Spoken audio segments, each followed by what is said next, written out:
Hey there, everyone. CTV is back with you. No CT video quotes today. I've actually been out of town for the past week, but that's why I wanted to post a quick video. I wanted to just let you know of a couple of ways that I support my clients for voiceover work when I'm on the road traveling, and that's exactly what happened this past week. So there are a couple of things I wanted to talk about.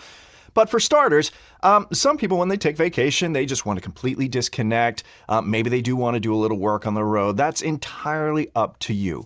I don't like to turn away work just because I go on vacation, so I like to make accommodations to help those clients even when I'm on the road. So here are a couple of things that I did for this last trip that really helped out for me. So the first one, it goes without saying, have a travel rig. Basically taking what you use in your studio, take it on the road.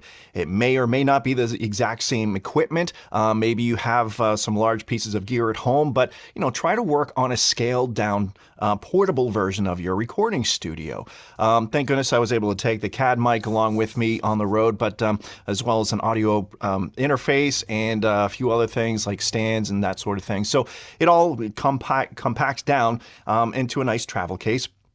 But one thing that I do is pack it all up beforehand, well ahead of the start of the trip, not the day or two beforehand, but maybe a week or two beforehand.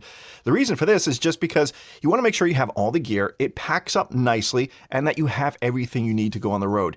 Pack it up, do a dry run with it. So pretend like you're in the hotel room. You just come into the room, set it up, and do a recording. That way you have everything from mic cables. Maybe you need longer, shorter ones. You have the right connections. You have the headset. You have a good sturdy stand depending on what your setup is going to be in the room or wherever you are.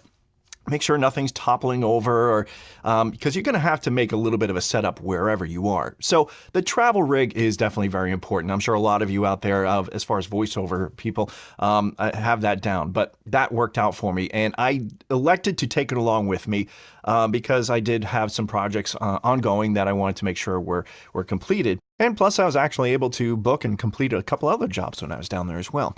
Now, the second thing when it comes to traveling is this.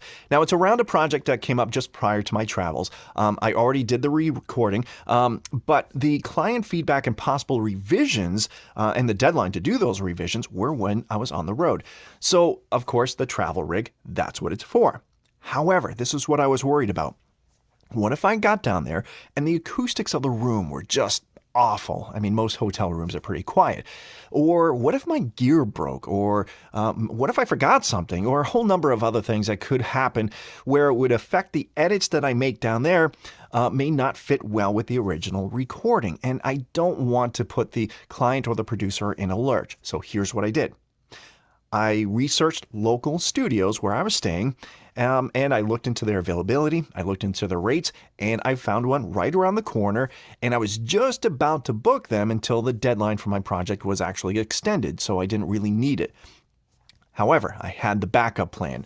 And again, this is just the thing I want to do to make sure I didn't put the producer or the client in a bad situation where they had to, wait on me just because I was on vacation or the audio wasn't syncing up right. So I had the backup plan.